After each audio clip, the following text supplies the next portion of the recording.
Hey, what's going on? It's Bill Burr, and it's time for the Monday Morning Podcast for Monday, May 16th, 2022.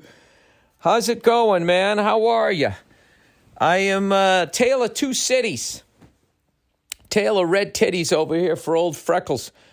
2 Game 7s this weekend for the Boston sports fan, because you know what the deal is. We're always in it, man. Sorry. Bad news first. The Boston Bruins lose to the Carolina Hurricanes, formerly known as the Hartford Whalers. I don't know. It was a great series. It went 7 games, and there were games where we looked like the better team and then games where they looked like the better team. And it was a pretty hard-fought series. I thought, at the end of the day, I did think Carolina was, faster, more skilled, better team or whatever. But the fact that we took them 7 games and scared the shit out of them right to the very end, Bruins team showed a lot of heart. So maybe, they had a couple of pieces, and next year, who knows? So I was happy. I still have a Bruins hoodie on today. And then the good news, your Boston Celtics win another playoff series, win another Game 7, and advance past the defending champion Milwaukee Bucks. Yeah, you know what? I got to be honest with you. I usually get nervous on a Game 7, but I saw the look on Jason Tatum's face. After they went around the Garden, they showed all the legends that were there. I remember the last one they showed. We had Danny Ainge there, but he still works for the team. But Cedric Maxwell, Cornbread Maxwell, was there from the famous 1981 team, Get On My Back, I'll Carry Ya. He was there. Did I see ML Carr? I don't know. I had kids running around me trying to get the game on. But I just saw the look on Tatum's face, and I was just like, this guy is not going to let us lose. And I got to be honest with you. How about Grant Williams, the guy I'm always talking about who can't get a fucking call to go his way? First time ever in his Celtic career, he was the high scorer, and the man does it in a Game 7 to close out the defending champion Milwaukee Bucks. Peyton Pritchard was big down the stretch with a bunch of threes. Al Horford played out of his mind this series. Jaylen Brown as always. And I don't know, man. I think, we got as good a shot as the Heat do. I know the Heat always have a good team, so I don't know anything about those guys. But I'm really excited. You know what?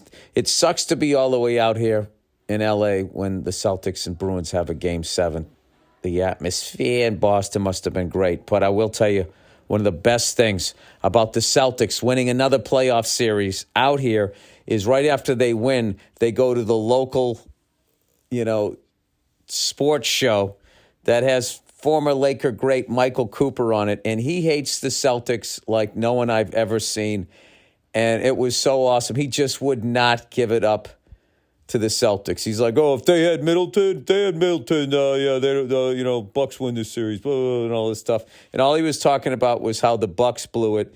He didn't talk about the incredible game that the Celtics played or the incredible series that they played. If he wants to talk about blowing something, we blew that. What was that? That Game 4, we blew that one. Was it Game 4 or was it Game 3?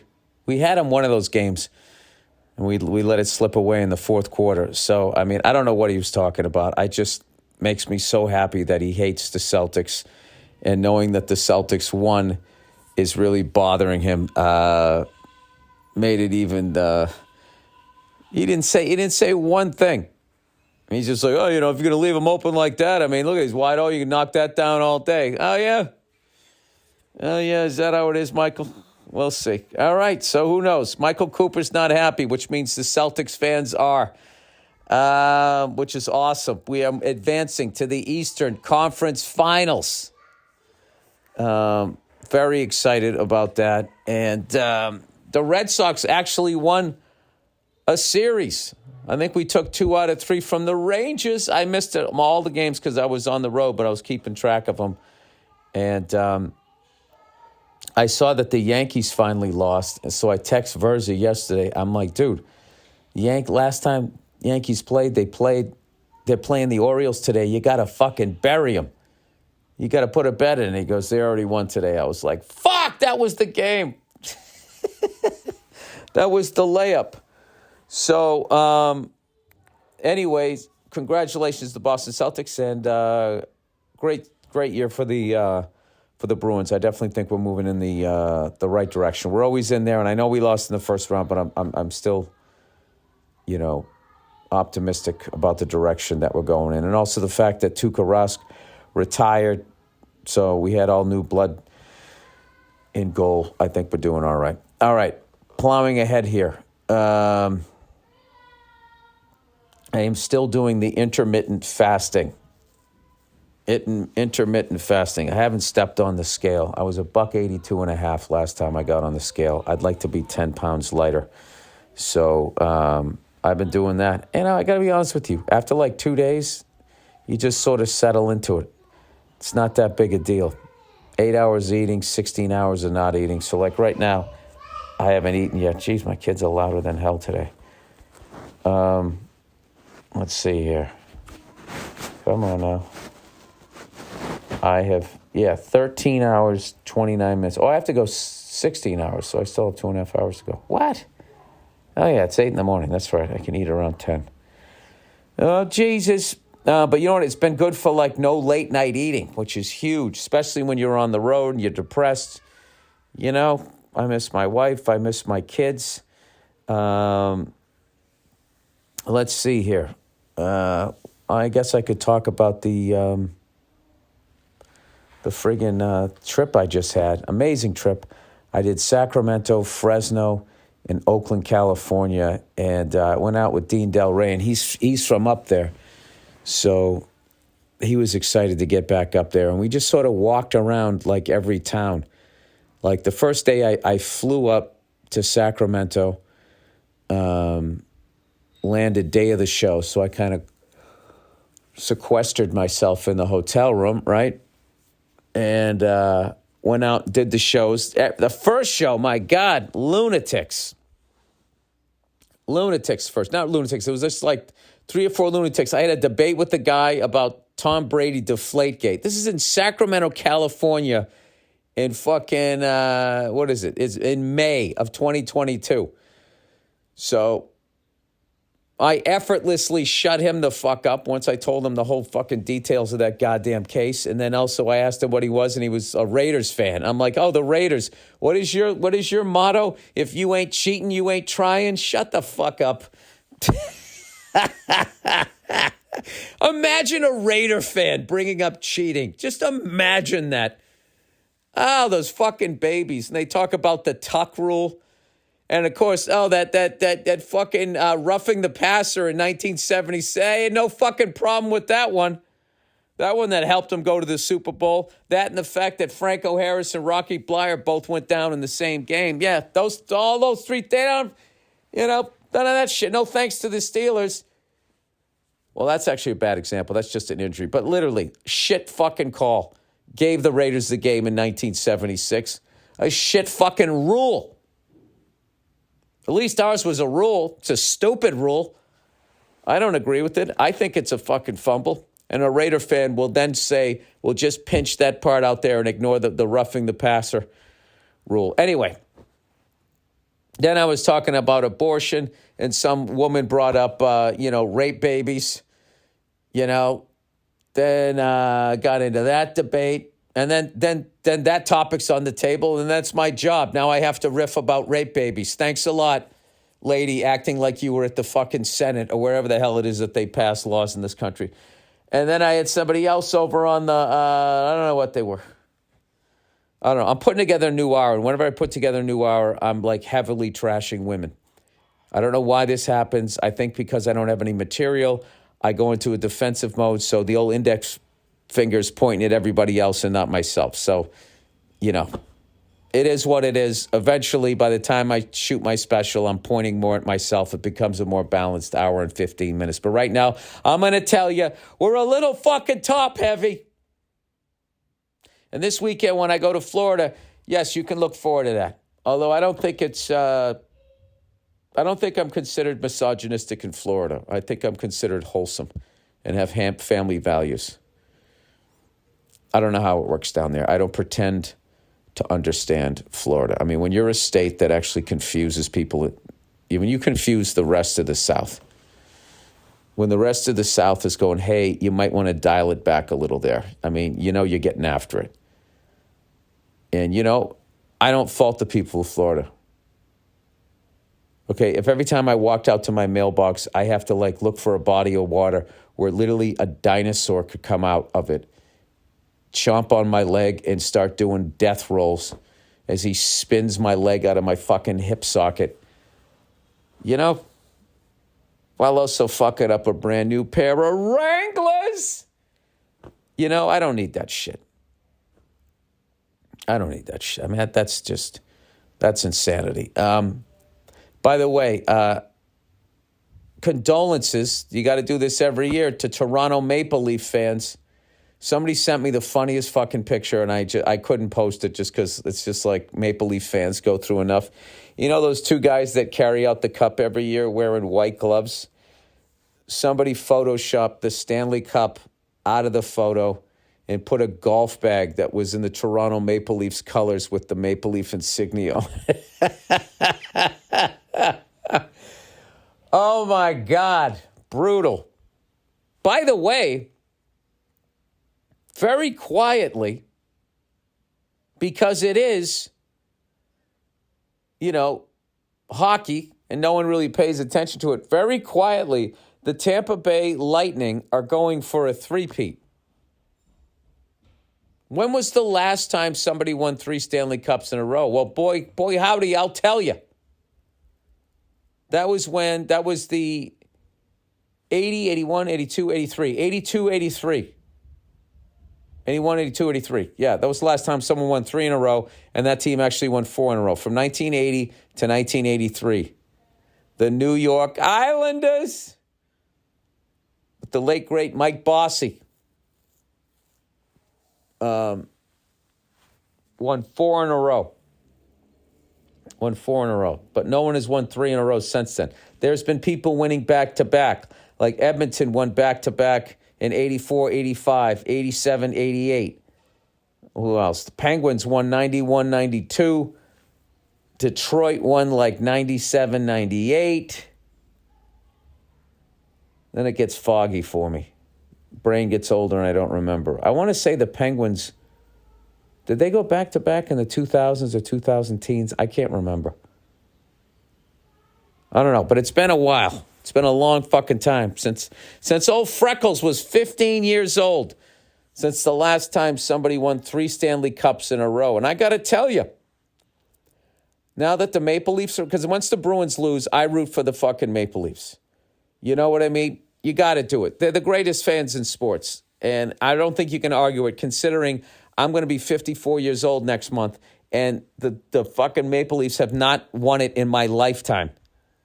And these guys are still selling out every single game, and it's the hardest ticket to get. You have to literally go up there and go scalp tickets. I know somebody, that was working for the NHL network, and I said, hey, I'm in Toronto. Could you get me tickets? He goes, dude, I have a hookup with every single city except that one. You can't get it. Even the NHL can't get them. You got to stand outside and scalp tickets. I mean, you would think that they were winning a cup every other year out there. 54 years. And this is what fascinates me, is the Rangers, their drought was from 1940 to 1994. That was 54 years. And people were chanting 1940 at them and making T-shirt Islander fans, and all of them were doing that, just torturing them. And I'll show you how this is why Canada has the reputation for the perception of being nice, is nobody is chanting 1967 at them. Is it because it's a 1967? If it was 1970, see if it had, but 1955. But they didn't even chant that to the fucking, the Red Wings. And the Red Wings went 65, 70, they went like 42 years or whatever. What I'm saying right now, what do you guys think is like you're cursed? How many years at this point? I think you gotta go half a cent. When there's 30 fucking teams, or like say like the NFL, there's 32 fucking teams. So if you win one once every 3 decades, you're average. That's average, once every 3 decades. So you'd have to go at least 50 years before anybody could say you're fucking cursed. Nobody even says the Browns are cursed. There's no story. There's no Billy Goat. There's no fucking, they sold Jim Brown to go fucking, make a musical down there in Toledo. Nothing. It's just they have not won. They won an NFL title in 1965, I want to say, 64 or 65. And I got to be honest with you, I count that fucking thing. This whole thing where you don't count championships until Super Bowls is the stupidest fucking thing ever. So you're telling me Jim Brown, Otto Graham, you're telling me these guys weren't champions? Get the fuck out of here.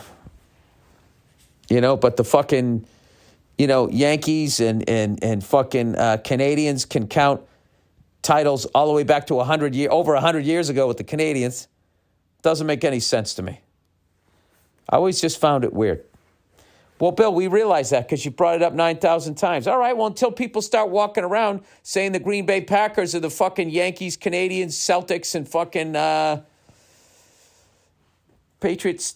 No, I can't say Patriots, Steelers. That's the same fucking sport. Yeah, that the Packers are, they're the greatest.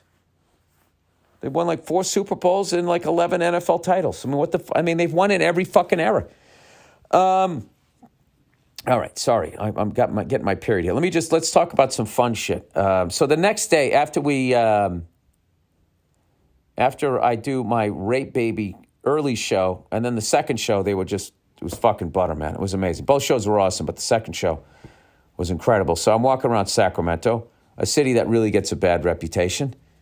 I'm not going to lie to you. I went by 2 bail bonds, offices and a Scientology building in like fucking 3 blocks. It's just like, wow, you can get into all kinds of shit. All kinds of shit out here. By the way, Scientology, I don't know, am I out of my mind? I feel like it gets more shit than it deserves. What'd you guys do if you found out I secretly joined? No, I think it gets more shit than it deserves. For as fucked up as they say it is, for as culty as it is, I got one question. Where are the bodies? Where are they? I mean, I'm just saying. It's like a sports fan. I need to see the hardware. As a former Catholic, I mean, we got bodies stacked up. We got pedophilia. We got torture. We have crusades. Well, what do they got? A little mind control. A couple of fucking disgruntled sitcom stars. I just don't see. I don't see it. It's like people trashing Russia. Can you believe they invaded that country? Yeah, that's what powerful countries do. You haven't noticed that? Don't you see a similarity in what they're doing and possibly maybe another country that you might know a little better might have done? Not condoning any of that, by the way. So we ended up the next day. We were driving down to Fresno, so I had a nice morning.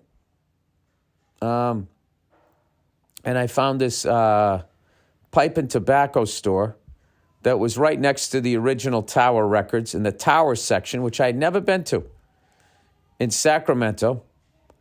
So we went down there. I got a coffee. I became a coffee drinker somehow while making this movie every once in a while.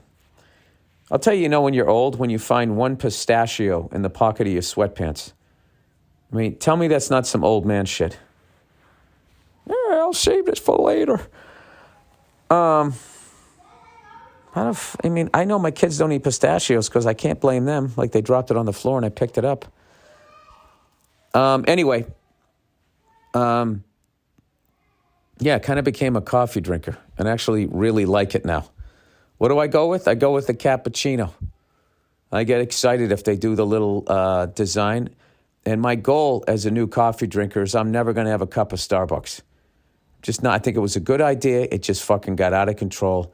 I just look at them like they have to be like the Burger King of like coffee. You know what I mean? Not knocking a burger at Burger King, but if there's a better one, a mom and pop one around the corner, like I went to, I went to Fulton Street Coffee in Fresno and had an absolutely delicious cup of coffee. I forget what the name of the place where I got the coffee was in Sacramento, but actually I went to Sacramento, me and Dean. I bought a little cigar and I had the cappuccino. So, I was flying, right? Fucking caffeine and tobacco.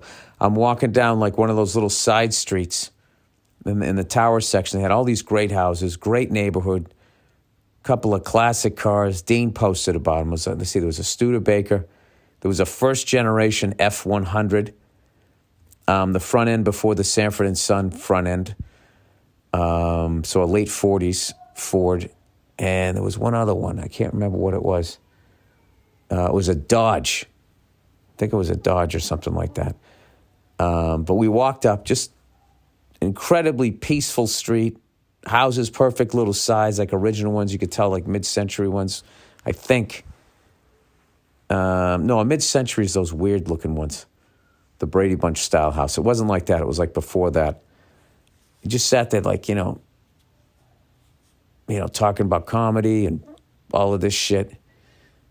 And Dean telling me about living up that way. And I just smoking a cigar. I had a great time and Ubered back. It was funny. We got the same Uber driver both ways. And then we cruised down to Fresno. Fresno, which is one of my favorite fucking cities. I don't know. I just like it. It's a great level of population. Downtown area is not like, it's quiet. And I know they go through their struggles. I know they got all kinds of shit going on up there, but it's still really good people up there.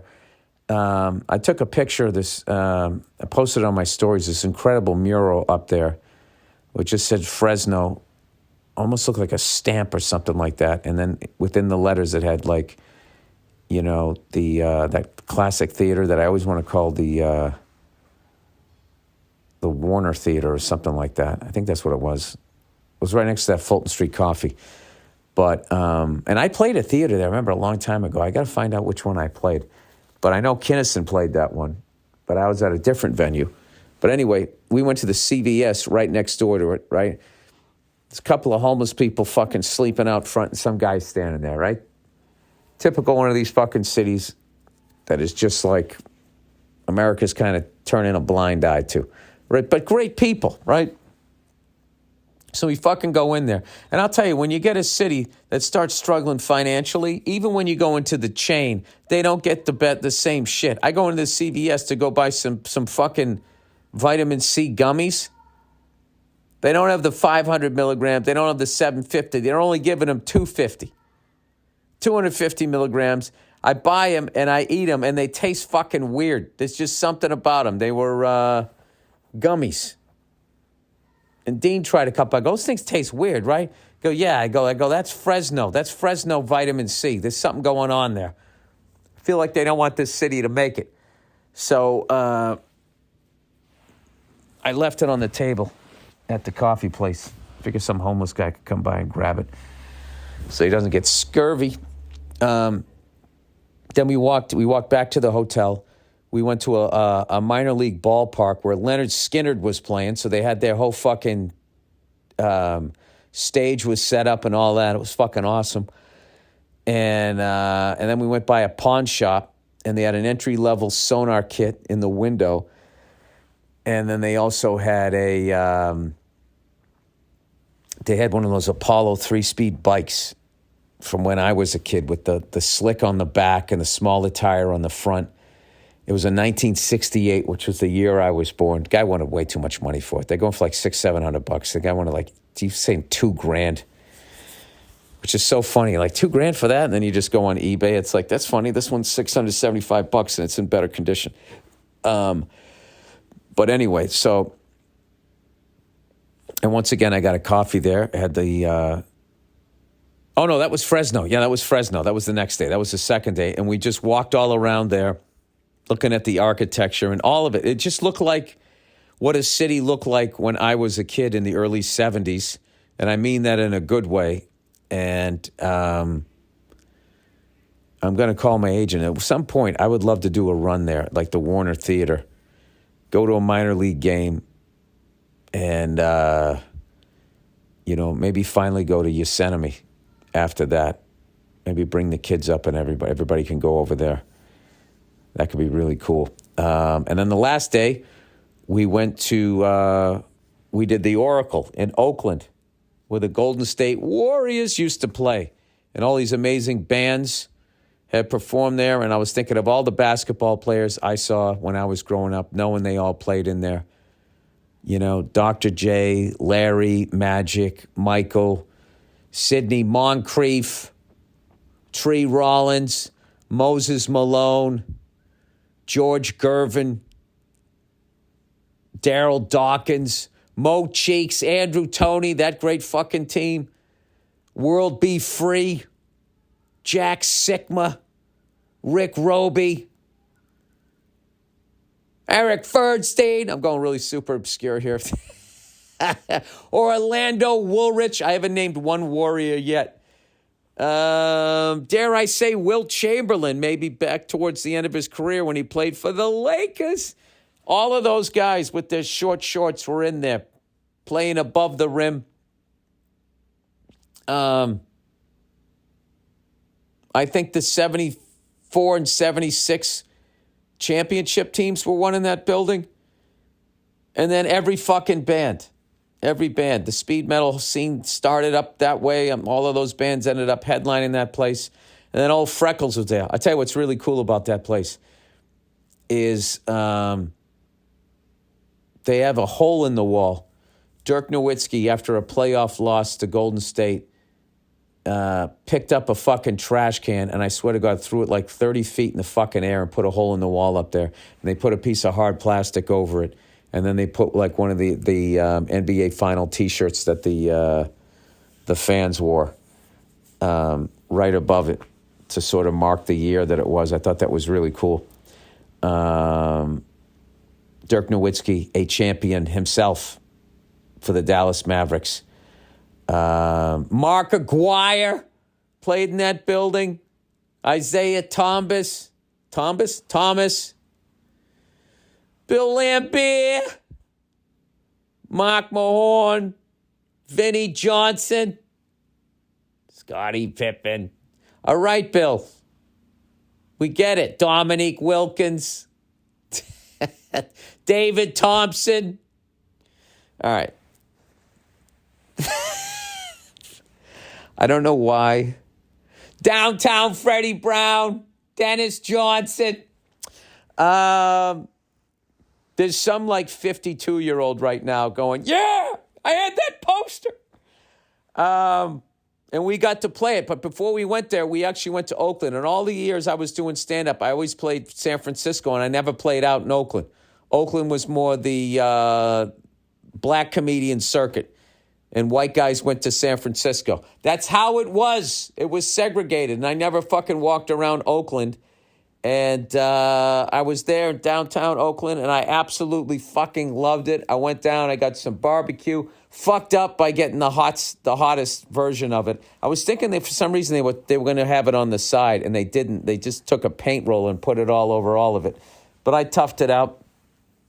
Had some delicious brisket, ribs, and chicken. Went with the three meat platter. Couldn't finish it. Dropped it off for the homeless. Should have left a vitamin water for them, but I had a great time there. And then we went out and we did the Oracle. Could not have had a better time. Shout out to Gretchen, fellow masshole, treating us right. Got me some cigars, and afterwards they had a private room in there with a Metallica pinball machine.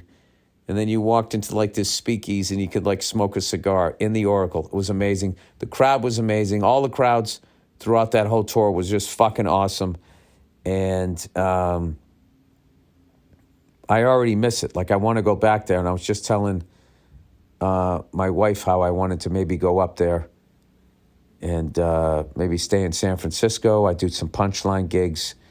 Then we could go over the bridge into Oakland and check out what's going on over there. Because I know, I don't know, all the nerds bought up San Francisco, so all the fucking white people on the line had to move into Oakland, which pushed the black people. You know, it always fucking happens. It's so stupid. I don't understand it. I was actually joking on stage that the white people that got pushed out of San Francisco should hire the homeless as hitmen to kill the nerds. And every day, if they got to bring three nerd heads over the bridge, and then they get their stipend. And once you clear out enough of them, or the nerds get the message to stop buying the Silicon Valley, then they can move back, and then Oakland can be what it was. I'm pitching that, knowing nothing about that part of the country. All right, let me read some advertising here for this week. All right, look who it is, everybody. It's old Policy Genius. Reshopping your home and auto service with Policy Genius could lead to savings that you can put toward your next home, reno. I love reno. Oh, renovation. That's what they mean. Or do-it-yourself project. If your policy is up for renewal or your rates go up, Policy Genius can help you find a lower rate. How it works. Policy Genius is your one-stop shop to find and buy the insurance you need. Head to policygenius.com to get started. Policy Genius will show you the price estimates for policies that fit your search. If you like what they find, they'll get you switched over for free. Customers who bundled their home and auto policies with Policy Genius saved an average of $1,250 per year over what they were paying. The team at Policy Genius are on hand at every step to help you make decisions with confidence. The Policy Genius team works for you, not the insurance company. Policy Genius doesn't add on extra taxes. Policy Genius doesn't sell your info to third parties. Policy Genius, in case you forgot who they were, has earned thousands of 5-star reviews across Google and Trustpilot.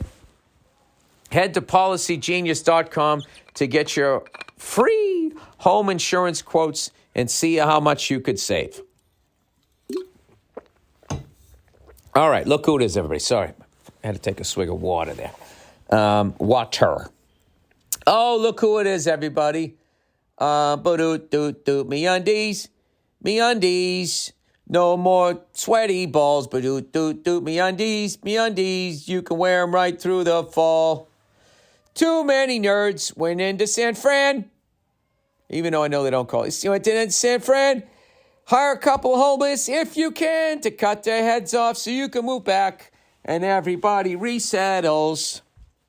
And drinks some coffee and leaves a couple of shit stains.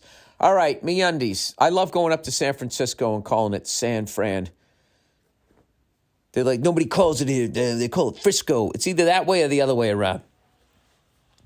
No one cares what you call it. All right? Frisco. As bad as Frisco is, nothing is worse than the land for Cleveland. The land.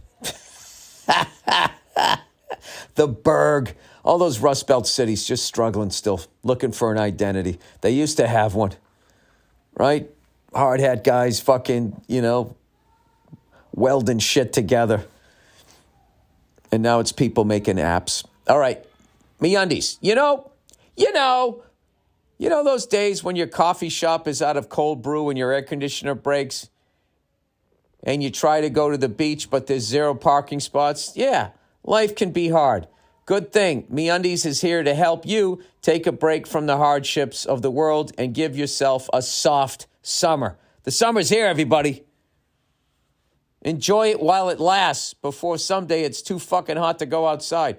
When you're cocooned in the softest, most breathable undies, loungewear, and swimwear known to humanity, all your other problems will simply melt away. Let's face it, summer is sweaty, but your butt doesn't have to be. With MeUndies, light and breathable micromodal fabric, you can stay comfy and cool all summer long. These are the global warming joints. They have super fun seasonal prints and tons of styles to choose from, sizes in extra small to 4XL. So if you can see your dick too much or not enough, they got you covered. So you can bring the beach to your butt without ever leaving your living room. If you do dare to brave the heat and venture to the pool or beach, check out their new and improved swimwear styles. They're soft, stretchy, and sustainably made. Make it a soft summer with MeUndies. MeUndies has a great offer for my listeners. For any first-time purchasers, you get up to 15% off if you sign up for their free to join membership. You can apply that 15% off to their already discounted membership prices. To get 15% off your first order and 100% satisfaction guarantee, go to MeUndies.com/Burr. That's MeUndies.com/Burr. All right, the next one. Who do we got here? Oh, look who it is, people. It's Simply Safe.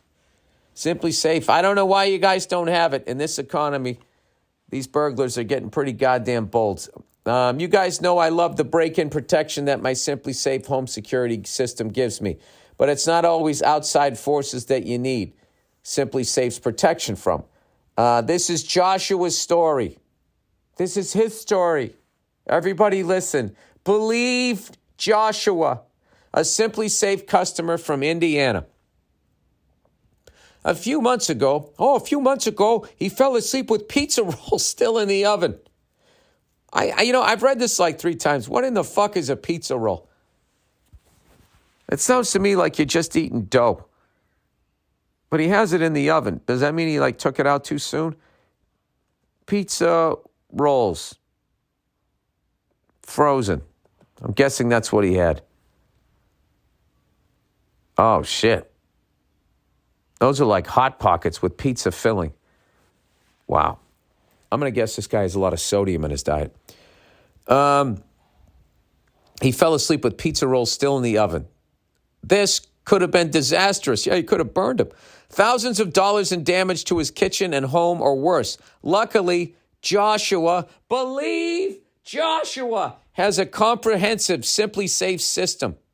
Oh, my God. I mean, if you died because you fell asleep and your fucking pizza rolls caught on fire, I mean, that's one of those funerals where, everybody's looking at the ground.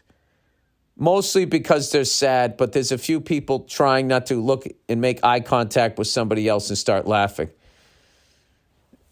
Anyway, equipped with everything to prevent break-ins and smoke detectors to sniff out fires. That's the thing. He got the comprehensive system. So he was also protected. Oh, I'm getting a note from off stage from the lovely Nia. Okay, beautiful. Is that good? That's great. Okay. I like how you brought the letter in and then started talking. Hey, your hair looks beautiful, by the way, whoever did it. Thank you. All right, I'll see you. All right, luckily, Joshua has a comprehensive Simply Safe system equipped with everything to prevent break-ins and smoke detectors to sniff out fires. He was startled awake to the sound of a 95 decibel alarm. Yeah, and those pizza pockets exploding from his Simply Safe base station. Seconds later, he got a call from a Simply Safe professional monitoring. The pizza rolls didn't make it, but Joshua did. And I'm sure there's a lot of people that love Joshua. Believe Joshua. He believes Simply Safe probably saved his life that night. I also believe he should stop late night snacking. Protecting people when the guard is down. When you almost die from it, maybe that's a time to fucking have a water and go to bed. Protecting people when their guard is down is just one of the reasons more than 4 million people use and love Simply Safe. With a comprehensive Simply Safe system and 24/7 professional monitoring, you always have someone looking out for you. Plans cost under $1 a day with no long-term contracts or hidden fees ever. You can customize the perfect system for your home in just a few minutes at simplysafe.com/Burr. Go today and claim a free indoor security camera plus 20% off with interactive monitoring. Go to simplysafe.com/Burr. You know what that reminds me of? Somebody hit the fire alarm when I was in Oakland. There was a party going on right there in the lobby. Somebody was getting married, and then there was like a a whole bunch of guys on motorcycles doing like donuts and revving the engines and everything. It was pretty fucking cool. So all of a sudden, I'm starting to fall asleep. I'm like Joshua, except I don't have pizza rolls in the oven. And all of a sudden, it's just this disgusting fucking noise went whoop, whoop, whoop. Attention, please. There's been a fire detected within the building. Please evacuate. Please use the staircase.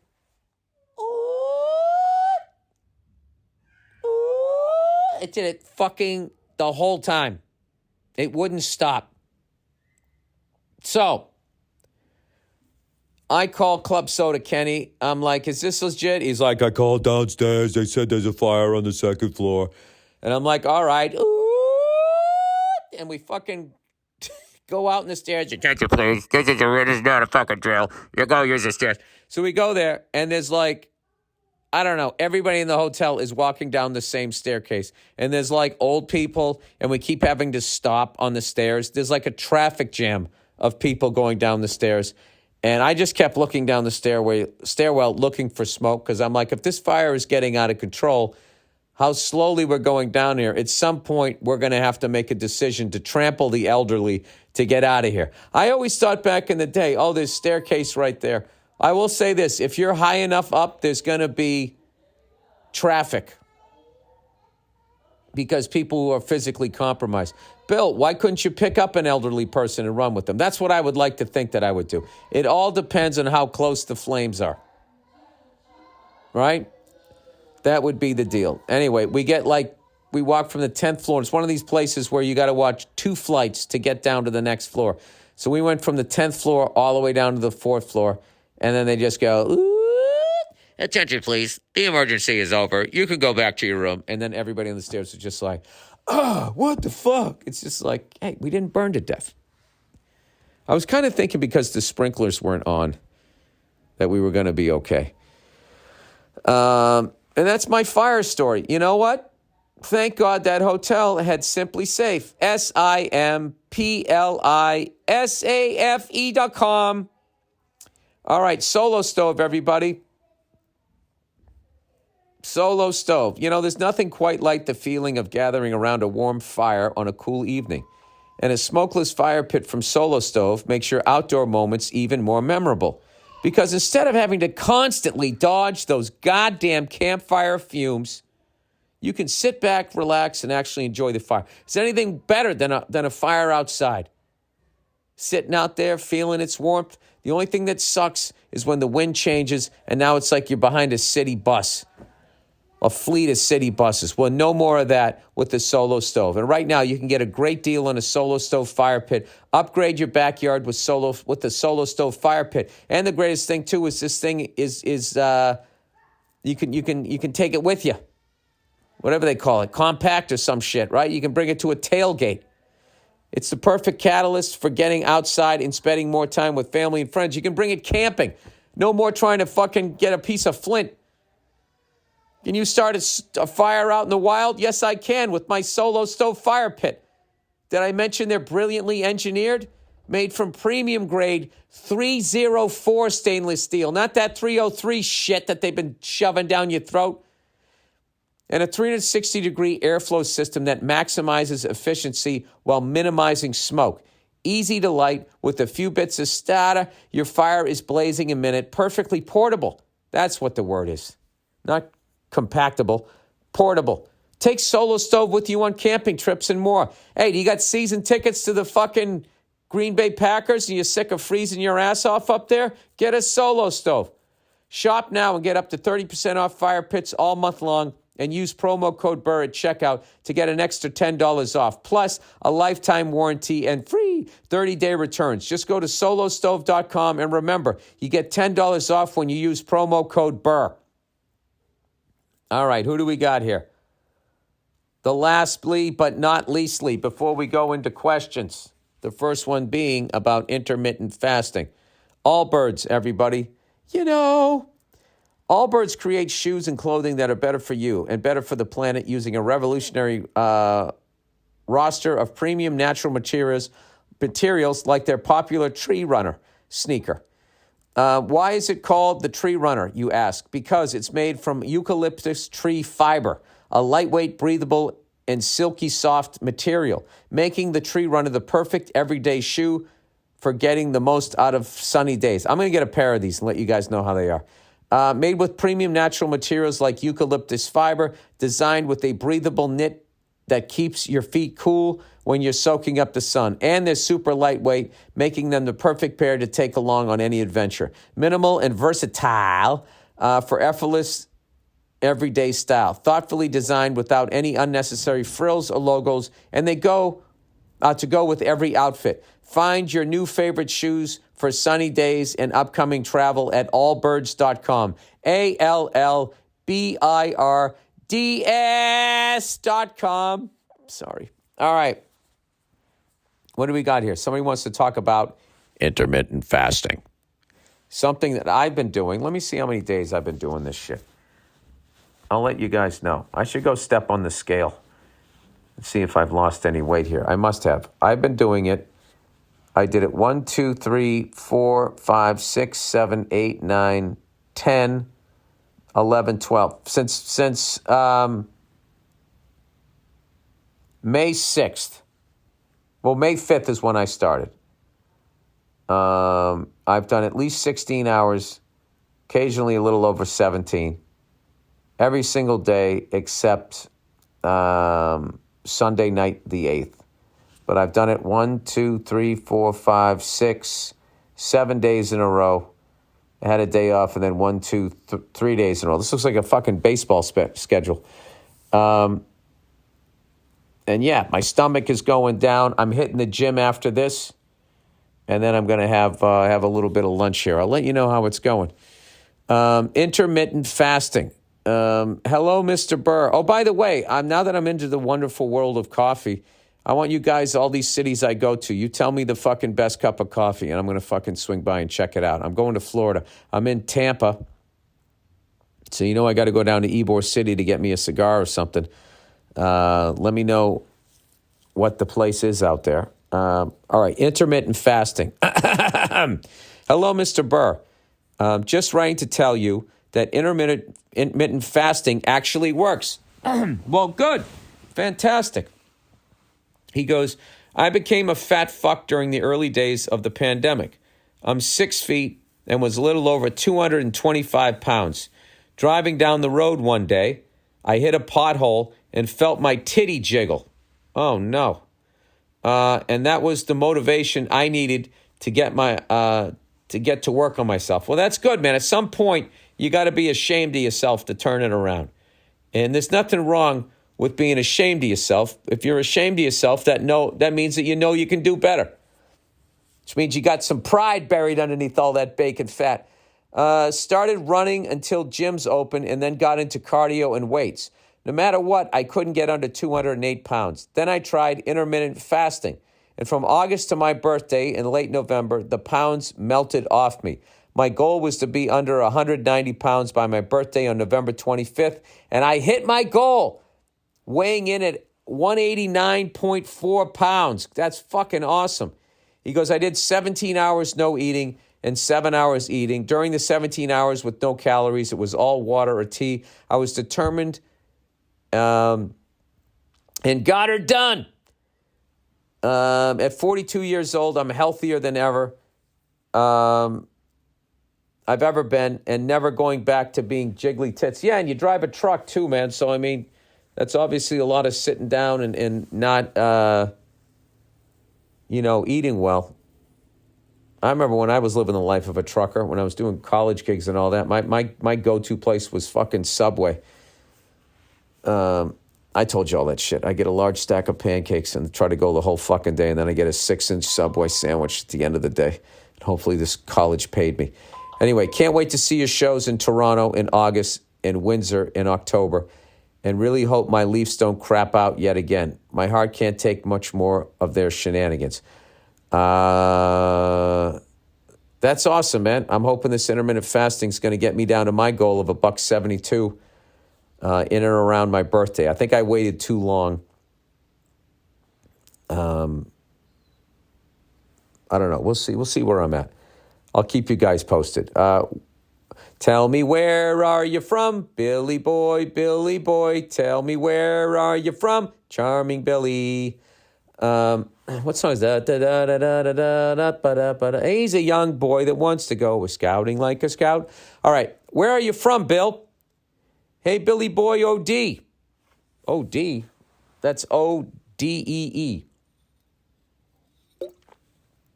Not sure if you saw it floating around Twitter, but there was an article written by a guy who said it's racist when people ask where he's from.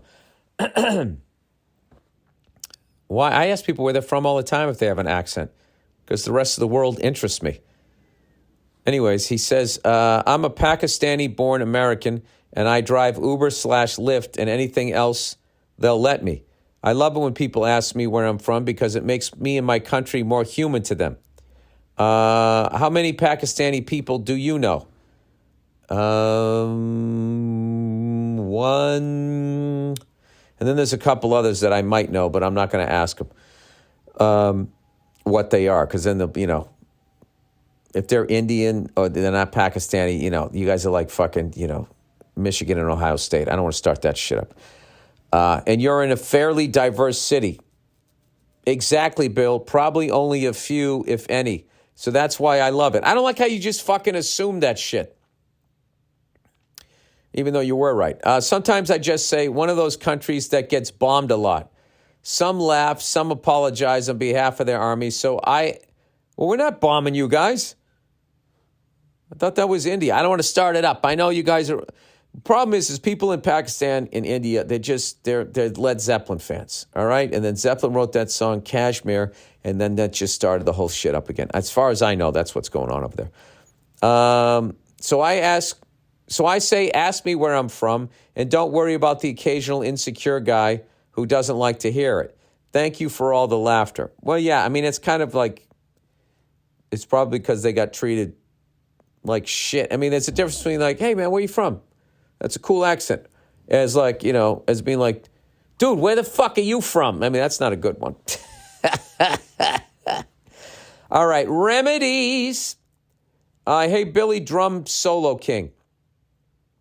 Someone wrote in about home remedies. I married a black woman who's a bit older than me, but her mom is from the generation of home remedies. Earaches, take a bottle of sweet oil, warm it up under running water. And what do you do with it? Do you drink it or pour it in your ear? I wouldn't think you'd want to pour it in your ear. When warm, here we go. When warm, not hot, pour a capful in your ear. What? Sore throat, gargle with peroxide and water. There are countless others, but these are a few. Enjoy the summer with the family in the playoffs. Peroxide and water. I think Donald Trump thought that cured COVID. All right. I would say, do I have any fucking home remedies? No, I was the Vicks Vapor Rub generation. When you had a cold, you took that shit and you just rubbed it on your chest. Yeah, and you smelled like a fucking stick of wintergreen gum. Didn't work. There was another one. You put a towel over your head and you sat above steaming water to try to clear out your nasal passages. But I just know other ones. Like if you're in the shower, if you're taking a shower, the end of a hot shower, if you turn it on cold, it sucks. But once you get used to it, I can't even tell you how fucking alive you feel. I know a hot shower is great, but I'm telling you, when you go the other way at the end of it, there's something about it. It fucking gives you a jolt of adrenaline. I feel way more awake when I do it. But please keep the home remedies coming here. I would love one when you get a sore throat from screaming shit jokes. Mexican hiccup remedies. Hey there, Billy Burrito. Recently, a listener emailed you talking about old family remedies and reminded me of one that I still hold true to this day. It was passed down to me by my mother and to her mother and so on. First of all, I was born and raised in Mexico and I now live in Miami. You know what's funny? There's a farmer that I'm following, growing his own food on Instagram. I'll tweet it out. You guys should check it out. It's inspiring me to, I always wanted to have like a home garden. I mean, I've had like, tomato plants out here and stuff like that, but to have like, like lettuce and all of that type of stuff. Because they're saying, once again, they're changing the laws so they don't have to write GMOs when they're in your food or whatever, if you give a fuck about something like that. It's interesting. Anyway, first of all, I was born and raised in Mexico, and I now live in Miami. My mom's side of the family is completely Mexican, and as I'm sure you know, us Mexican love limes, and we also love drinking. I mean, what's to hate about that? So the remedy is for the hiccups. It works 100% of the time if you help it a bit. What? What do you mean help it? Okay, when you have the hiccups, get a lime, slice it in half, grab one half and pour some in Worcestershire sauce on it. Had to Google how to spell that. In Mexico, we call it salsa inglesa, English sauce. Oh, all right. And then just bite into the half lime with the Worcestershire sauce on it.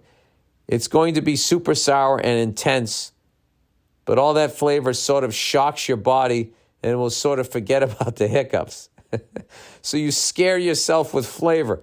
Just bite into the lime and swallow all the lime juice with the Worcestershire sauce on it. You might get the need to hiccup again, but just fight it a bit and your hiccups will be gone. I do this whenever I have the hiccups, and it's never failed me. That's fucking wild. I want to keep exploring this because I know somebody's going to have like some fucking cures that work. This is like conspiracy theory.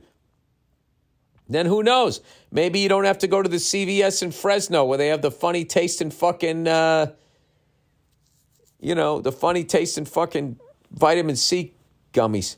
Anyway, love everything you do. I've been a fan since I was 15. I'm 28 now. Wow. I saw you in Hollywood, Florida when you came down in 2021 and absolutely killed it. Hope to see you again soon. Well, that's awesome, man. Thank you so much.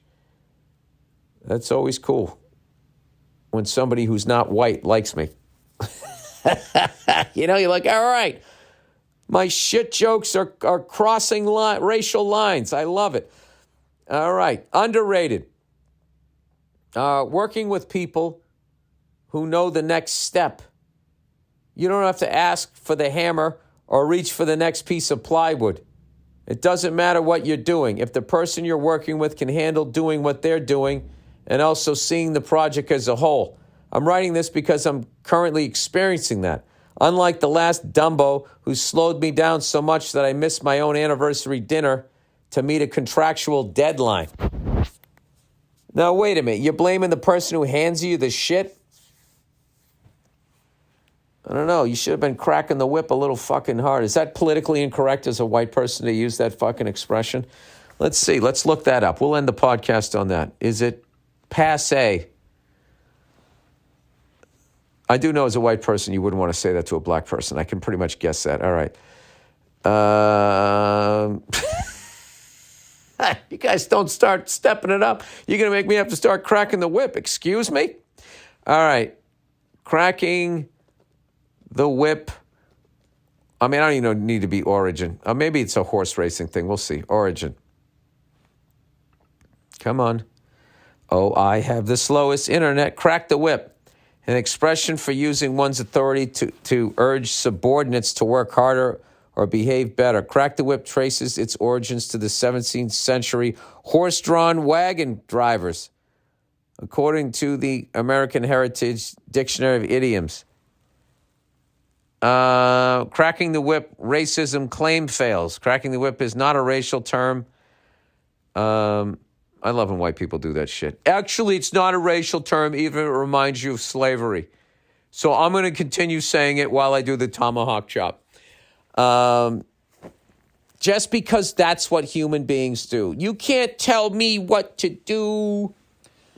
I'm going to take it to that level. Anyway, that is the podcast, ladies and gentlemen. The Celtics move on. The Red Sox win a fucking series for the first time since April, I believe. The Yankees, I feel like, lost a game for the first time since April. They're absolutely killing it. And the fucking shit-talking Blue Jays are just sitting in the middle of the pack. This is the movie? Huh?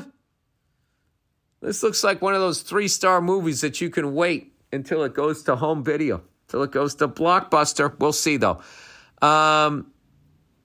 Anyway, the Bruins go home for the goddamn summer. Oh, well, whatever. You can't have everything. All right, that's it. I almost said you can't have your cake and eat it. And I was like, wait, was that a reference to slavery? No, that was a cakewalk. I mean, how do you even keep up to it? It's so funny, like, how many fucking sayings came out of slavery that stuck around. You know? There weren't any slaves up north. We didn't come up with any sayings. Oh, dude, this is going to be like a tea party. That's when it came from throwing people's lawn furniture over the fucking, the back railing of a porch or something. And it's a reference to it. I don't fucking know what it is. All right, that's it. Go fuck yourselves, and I'll check in on you on Thursday.